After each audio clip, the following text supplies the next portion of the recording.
welcome, ladies and gentlemen. This is News Surge Live. I am recording this live February 5th, 2017. I'd like to thank you guys so much for tuning in. I don't know why it's telling me Batman Arkham Asylum test feed. Give me 1 second here. Let me see if I can get rid of that here.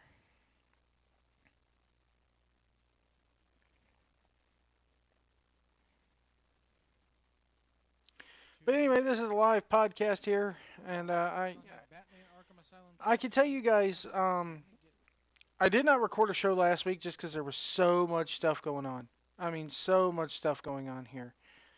Um, and we're going to cover that here. Give me 1 second here.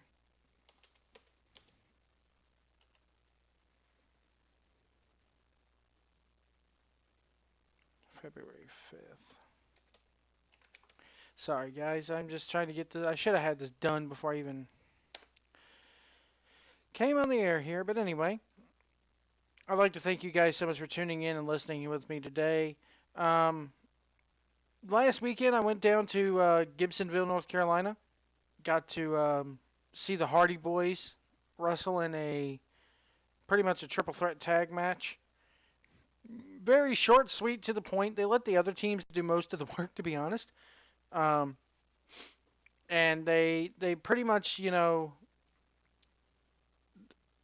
Hardys did very little in this match. And what kills me is I know that they weren't getting paid in peanuts. That's all I'll say.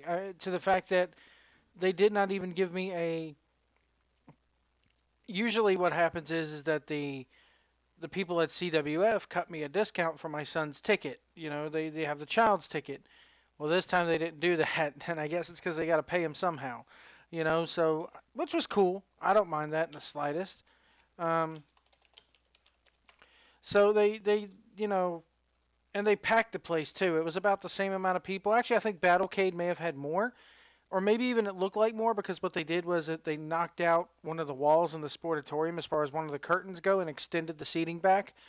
Um, so the Hardy Boys didn't sign autographs beforehand. They didn't come out and, they did interrupt one of the matches and say, hey, we're here. We're the tag champions. And I believe you'll be able to see some of that on, I think Brad Stutz said that it is going to air in the first Thursday in March, I believe. Um, so you'll get to see it. You may even get to see me in the crowd. Jeremy Borash was there filming this. He had looked like an iPhone or an iPad attached to it almost looked like a giant selfie stick is what it looked like. The camera was at the end of this boom pole, and at the bottom he had a iPad showing him what the camera was broadcasting, and he was walking around with that everywhere. They also had it looked like almost like a camera with a shotgun mic on it, pretty much broadcasting the action as well. They did have a little bit of upgraded camera work for this as well, and it was all over the place, and it was fun. It was a lot of fun, and that was on Sunday, this past Sunday, the day of the Rumble. So thank you guys to CWF Mid Atlantic for putting on a great show as always, and it was awesome for me because I hadn't seen the Hardy Boys live in about 10 years. So, and Jeff Hardy, they gave a little speech at the end. Jeff Hardy sang the obsolete song, and everybody followed along with him. We are live today. Let me go ahead and get the old Skypelator pulled up here. You're going to hear the sound of it here in the background. I do apologize. But you can Skype us. Tons of fun. WCW is my handle there. You can see that on your screen. Also, feel free to chat with us. There it is. Good old Skype. Feel free to chat with us on YouTube. I do have the chat room up. We are a part of the Cool Truth Podcasting Network, ctpnnow.com. We have a ton of great shows over there for you to listen to. If you want to send us an email, feel free to do so, newsearchlive@yahoo.com, facebook.com/newsearchlive. You can shoot us something there. And we are on Twitter @newsearchlive. For those of you who are gamers, if you would like to add me on your PlayStation Network buddy list, I'm @newsearchlive on the PlayStation Network as well. Sorry if I seem a bit tired. Stayed up late last night. Had company over. Had a couple buddy of mine from work over. We stayed up, played video games. I got introduced to Cards Against Humanity. Yeah, I know, Joe. Where have you been? You're always the last one to hit these trends. Yeah, well, we had fun. Um, but it's been a while since I've actually gotten together with somebody I work with and hung out. I've always been a guy who plunges in, does his job, clocks out, and goes home. And the fact that I've been working from home for 2.5 years really, really, I didn't have a whole lot of human interaction the last 2.5 years. I would work and go to the grocery store, and that would be about it. Unless I was going to like an indie show or out somewhere with my friend Robert from, from. But it was fun. I had a ton of fun last night. Um, First thing I want to talk about this week, as far as pro wrestling goes, is the Royal Rumble. No surprises in this year's Royal Rumble. No, nothing really of note in the Royal Rumble happening. Baron Corbin eliminating The Undertaker. It was no Maven moment. Yes, I referenced that. It's no Maven moment when Maven eliminated The Undertaker in 2002. But Randy Orton winning the Rumble, it was predicted like days ago, days and days prior to the Rumble. So I will tell you when number 30 hit and it was Roman Reigns came out number 30, I was just like, oh my god, no way, no way are they gonna do this shit like 3 years in a row. Um, but I'm glad Randy Orton won. I would have liked it better if somebody new would have won because to me the Rumble is kind of like what King of the Ring was. Pay-per-views like Royal Rumble and King of the Ring, anytime you hold a tournament or a big battle royal like this, it should be to set somebody up new. It should be to create a new star. It shouldn't be to put the same guys over, time and time again. So, um, and I really expected 30 to be Samoa Joe, but we were surprised the next night when Rollins came out and called out Triple H, because Rollins showed up at the NXT show, which the NXT for me was ho hum. It was good. Don't get me wrong, but it just did not have the same impact as the other takeovers had. But uh, Takeover was good. Ty Dillinger's way over. He came out number 10 in the Rumble and hasn't been seen since. But Samoa Joe attacked Seth Rollins the next night on Raw, and Rollins is apparently injured because of this. Legit injured. It's the same knee that he got injured with, the same knee that he has injured before and that kept him out of WrestleMania last year. Um, so I feel sorry for Rollins in a way because he's probably going to miss this year too. And, part of the thing of coming back this past year in 2016 was the fact that, he was going to be the guy who went on to beat Triple H and then maybe eventually win the title again. He was going to have a headline match, one of the main events of WrestleMania. And it looks like it's not going to happen for the guy. I'm kind of disappointed, kind of saddened by it. But I don't know if it's appropriate to say this, but is this the moment in Rollins' career where he becomes injury prone? Is this the moment in Rollins' career where he becomes kind of like Edge and ends up being forced to retire from this? Who knows? I hope not, because I like Rollins' work. But just with him getting injured back to back like this, it does turn some heads going, hey, how much can you rebuild this guy before before it finally is the end for him? Um, Switching to some indie news here, Shikara ran an ad on the National Wrestling Day stream announcing that the King of Trios tournament will be held from September 1st through September 3rd in Birmingham, England.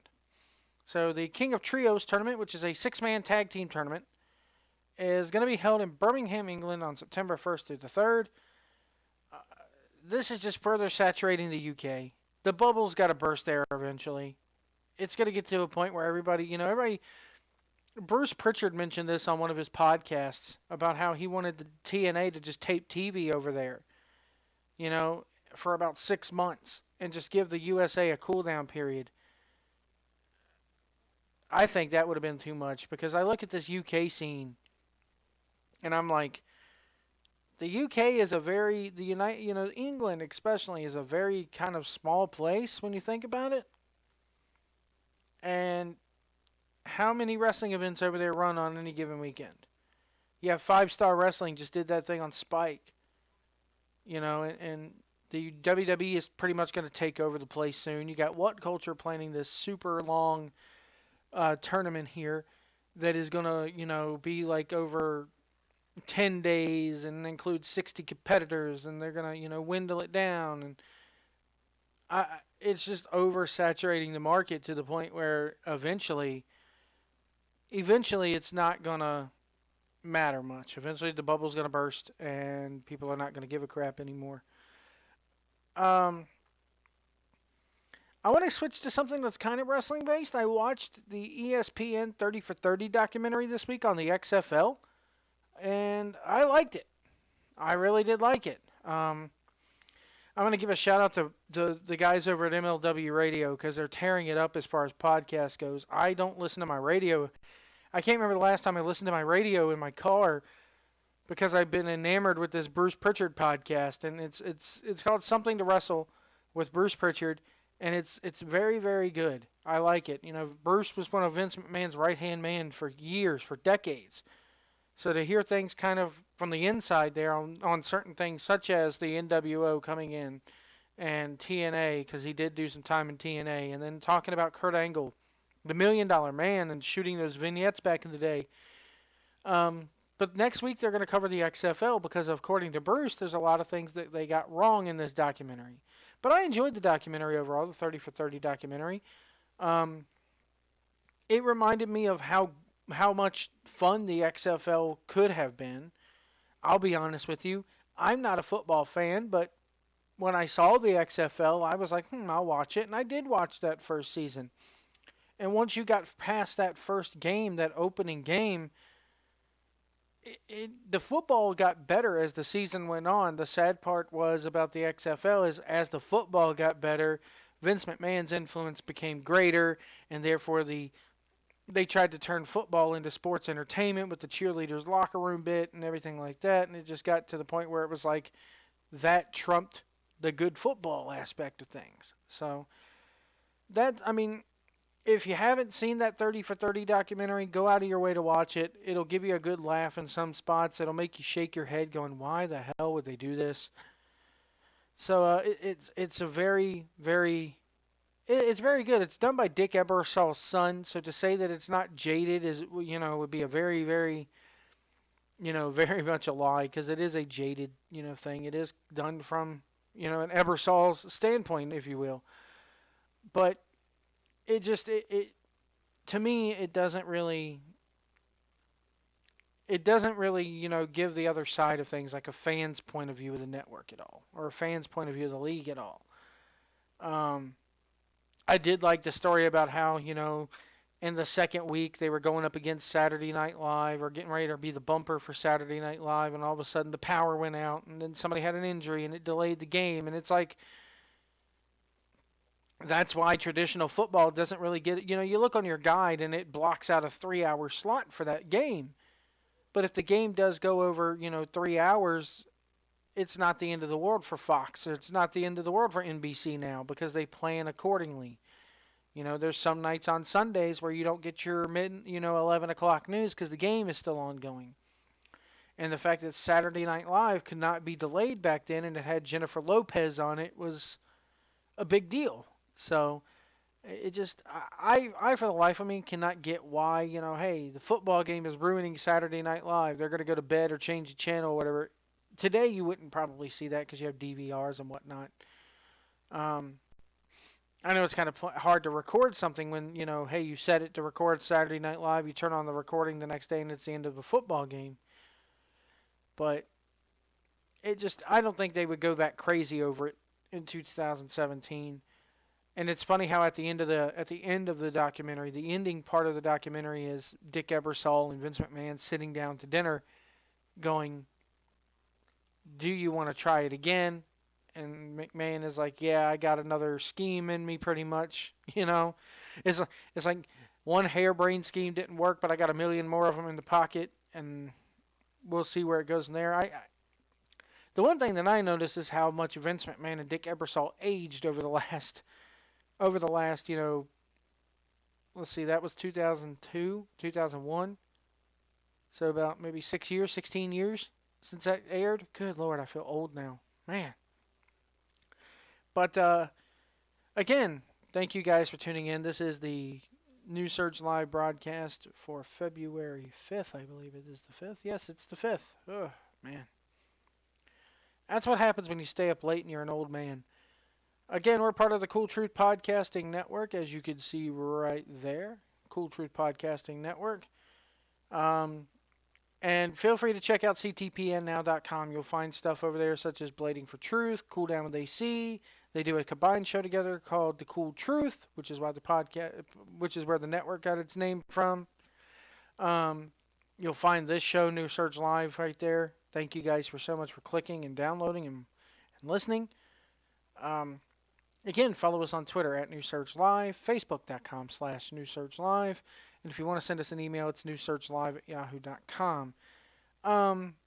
If you'd like to check out our YouTube channel, if you're just listening to the podcast version of this, check out our YouTube channel. If you go to ctpnnow.com, click on shows, and then click on New Surge Live, it has a link to my YouTube channel there. And you'll find Let's Plays of video games. You'll find me talking wrestling. You'll find stuff that you won't find on the podcast. And, you can watch me right now. I'm doing a Let's Play of Final Fantasy X, which I will be continuing probably tonight or this afternoon live. I'll be streaming that live. Speaking of video games, I want to get into some video game news here. The Switch, the Nintendo Switch. Let me see here. How far away are we? We are less than 30 days from this thing coming out.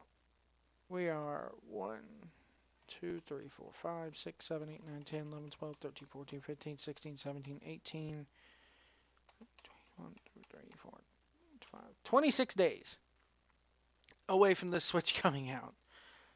And it's getting released on a midnight on Friday, the 3rd. And I got my new schedule at work. And my new job has me working 3:30 to midnight every day. So on Friday, March the 3rd, I will get off at work at midnight, have to huff it all the way across downtown Danville to this GameStop, hoping that I get there before the midnight launch wraps up and that they close, because I'm one of 36 at this GameStop that is getting this machine, or getting this console, along with Zelda Breath of the Wild. And I'll come home, probably won't get home till like 1 or 2 in the morning. I'll hook the system up, fool with it, probably set the thing up a little bit, play Breath of the Wild, probably fall into bed at around 3 o'clock in the morning, and then have to be up at 7 to get the kids to school. And then I got to work all day Friday. But the good news is I'll have all Saturday and Sunday, because I have weekends off now, to play with this system. And if it wasn't for Nintendo and their bullshit YouTube policy that you can't stream crap on YouTube, I would stream it live and set it up and capture it. But I can't. But that may be coming in the future, because I may end up breaking down and joining that partnership program. Yeah, let them have their money.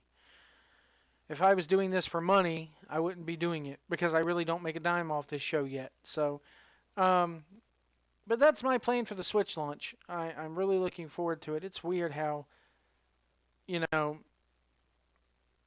this is probably the first time in a while, like this is the first midnight launch for a game console I've ever attended.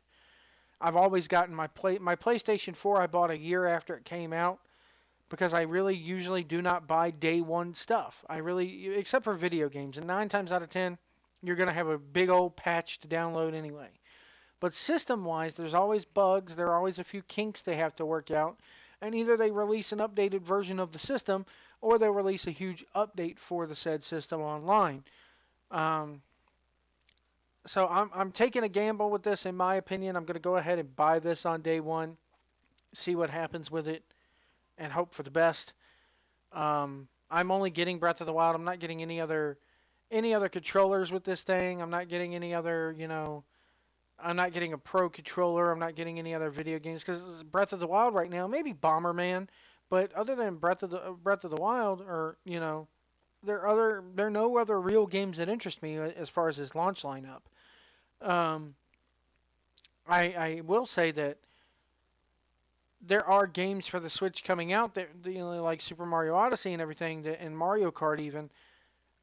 Since I had to sell my Wii U because my son broke it, I don't have those games anymore. So I am going to end up having to buy Mario Kart Deluxe, and I'm going to end up having to buy the Mario Maker port when they pull it out. Which I'm curious to see how a Mario Maker port would go over on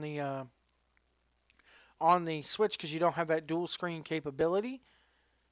But they'll figure it out. They always do. Um, let's see here. Oh, sorry, I had to yawn and I didn't want to yawn in the microphone. Anyway, moving forward in video game news, they're doing a Super Bowl trailer for the Switch this year, and I'm excited about that. Nintendo's actually invested some money in marketing, and Super Bowl ads aren't cheap, folks. So it's good to see Nintendo taking a good stance on this. This is Nintendo's last shot at a home console. If this home console does not do well, if this home console does not sell well, if the games don't sell well, if they don't have the third party for this system, I, I could see Nintendo turning into a Konami. We're going to do mobile. We're going to do handheld. That's it. Nintendo will become the next Konami if this does not go over well, folks. I want the system to do well. I want the Nintendo Switch to be, there. I was discussing with a buddy of mine last night, could we end up seeing PlayStation go to this? And we agreed that it probably never will happen. But to think that you could take Grand Theft Auto 5 with you on the road, or to think that you could even take Final Fantasy 15 with you on the road, it definitely sparks interest in it. Especially if this system is going to sell well here for Nintendo. Final Fantasy 15, there's an update coming for Final Fantasy 15. This is according to GameSpot. Square Enix recently revealed details of a new Final Fantasy 15 DLC that's downloadable content that's on the way, but at least one piece of it is set to change before release, possibly due to legal concerns.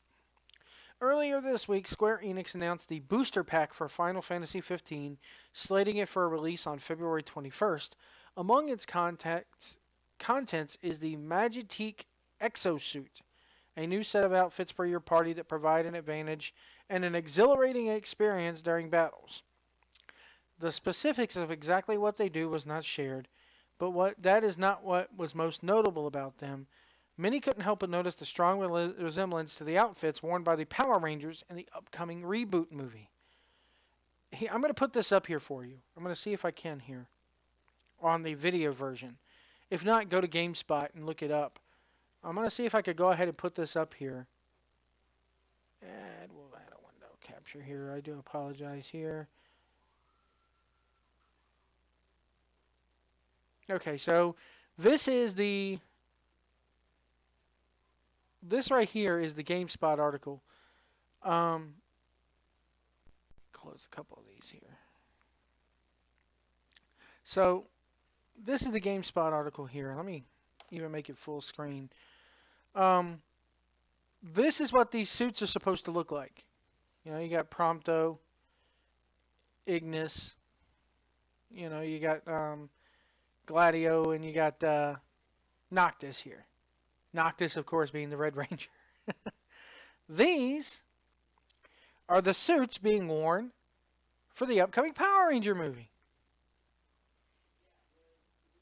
Black suit, Black Ranger. Red suit, Red Ranger. They look alike. There's no... I think more Tron when I look at these. I think more Tron, but I can see where you can make a comparison. And that right there is why they're having to change this. The article goes on to say fans aren't the only ones who saw the similarities between the designs. According to Jimatsu, During an active time report live stream, Square Enix said the free booster pack with the exosuits is now coming out at a later date. This is because the company behind Power Rangers got in touch to point out how much the designs resemble one another. As a result, the exosuits are now being redesigned. A new design wasn't shown, but you can probably expect them to shy away resembling anything related to the Power Rangers. The Premium Booster Pack Plus DLC is slated for release on February 21st, as is an update that increases the level cap and more. A new DLC episode starring Gladiolus and improvements to Chapter 13 are due out a month later, so it'll be March before you see that. This has got to be probably one of the most... It's not like they didn't know this movie was coming out. It's not like they didn't know this is existing. By the way, if you'd like to Skype the show, please feel free to add Tons of Fun WCW. The username is right there on your screen, and we'll get you in here. We'll do a live call today with you.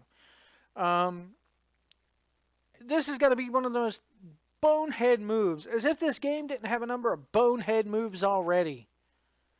Sheesh. Speaking of updates, Sony has detailed features. Again, this is coming from GameSpot and various other sources.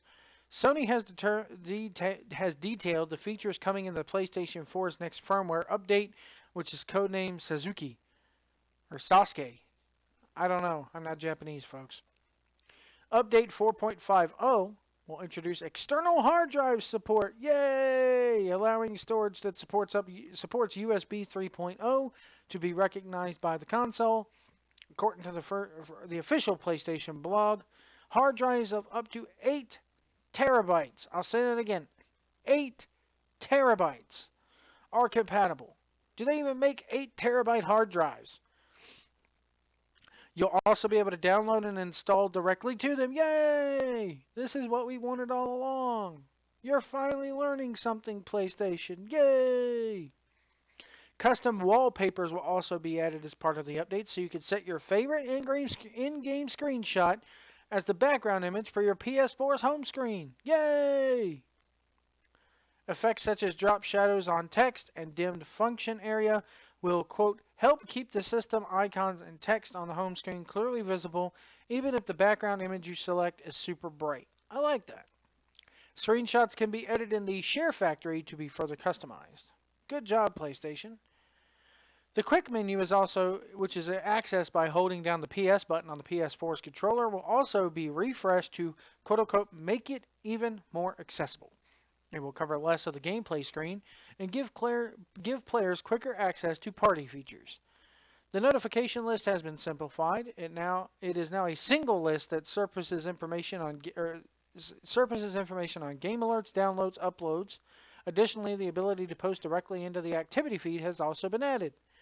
Finally, the update will let 3D movies be viewable in the stereoscopic 3D using the PlayStation VR headset. So the VR headset is now a pair of 3D glasses. Sony said there are more features included in the update 4.50, and it will have additional info, including launch timing in the weeks to come. On February 2nd, Sony announced that it shipped 9.7 million PS4 consoles in the 3 months spanning from October 1st to December 31st, 2016. That's an improvement on the period in 2015 where it only shipped 8.4 million units. Wow. So that's huge news. The fact that now we have external hard drive support, because I'm running out of room on my system here, and I can't download every game I own digitally to that system. So, again, I mentioned I had company over last night, and one of my friends, he's a game fanatic. I mean, he owns all the retro systems and everything like that, and he brung over the Order 1886. I have to say, I know it's old news, but I kind of have to agree with my friend here. I don't see why this game, the Order 1886, got such a bad review. It's a damn good game for a third-party shooter, and it looks brilliant. So much so that now I want to go buy it. And now I'm glad that I am going to go buy it because it's dirt cheap. I mean, he was telling me that the PlayStation Store had a flash sale, and the game was $5 a couple weeks ago. Never judge a book by its cover or the bullshit reviews on the internet. If it's one thing this game has taught me, never do that again. Anyway, as far as pro wrestling goes, we're going to loop back around to pro wrestling here. I think that, Nakamura really hasn't been seen either if you look at the tapings for NXT. Bobby Roode becoming NXT champion was good. I liked it. It needed to happen. They're probably saving Nakamura and Balor for the night after WrestleMania, because the night after WrestleMania is going to have surprises. The night after WrestleMania is going to have, fan service. Nakamura and Balor are fan service, nothing more. So, but they, again, it comes down to crazy grandpa, as Dave Scher likes to call Vince McMahon. It comes down to crazy grandpa and what crazy grandpa wants to do. But, so yeah, I mean, that's pretty much everything for this week. It's a short podcast this week. It's going to be, I'll be honest with you. My life this week has been Zooming. I've just went through training at work for taking calls for, if anybody out there owns a Mercedes-Benz and has used the Embrace service. Whenever you push your I button in your vehicle, you get us. So that's, who knows, you may get me. If you're driving your Mercedes-Benz, you need to give me some money. That's what I say. You're way too rich. Oh, man, but that's going to wrap it up for us today. Quick stream. I'll be back later on today streaming video games. We're going to do a Let's Play. Continue to Let's Play of Final Fantasy X. Again, check us out on Facebook.com/NewSurgeLive. Follow me on Twitter @NewSurgeLive. Be sure to follow CTPN. Go to ctpnnow.com. Get all the social media information there as well. And if you'd like to send the show an email during the week, feel free to do so. NewSurgeLive@yahoo.com. Short, sweet, to the point podcast this week. I really didn't go into elaborate detail on stuff. It's not a whole lot to go into elaborate detail on this week it's been a quiet week almost. I mean, yeah, you had Rollins getting injured, you had the Rumble and all that, but for me, it's been quiet, I enjoyed Raw on Monday. I liked the debut of Samoa Joe. Don't get me wrong. I think they debuted him in a way that really needed it. And I could totally see, somebody now is going to have to fight him at Mania. Don't know who. Rollins is out of WrestleMania for the foreseeable future. Plans are having to be rewritten there, as we discussed. I read a rumor today saying that Shane McMahon was going to be the one to take on Triple H. I'm like, that makes no sense. They're on two different brands. Oy vey. We're trying to figure out what Undertaker's going to do at Mania. Undertaker, Baron Corbin's on SmackDown, I think, so maybe we'll see Undertaker appear on SmackDown in the future, but who knows what they're doing? Who knows what they're doing? That's why I love this time of year as far as pro wrestling goes. But anyway, folks, we're going to go ahead and wrap it up here for today. I would like to thank you guys so much for watching and listening. And we'll see you down the road.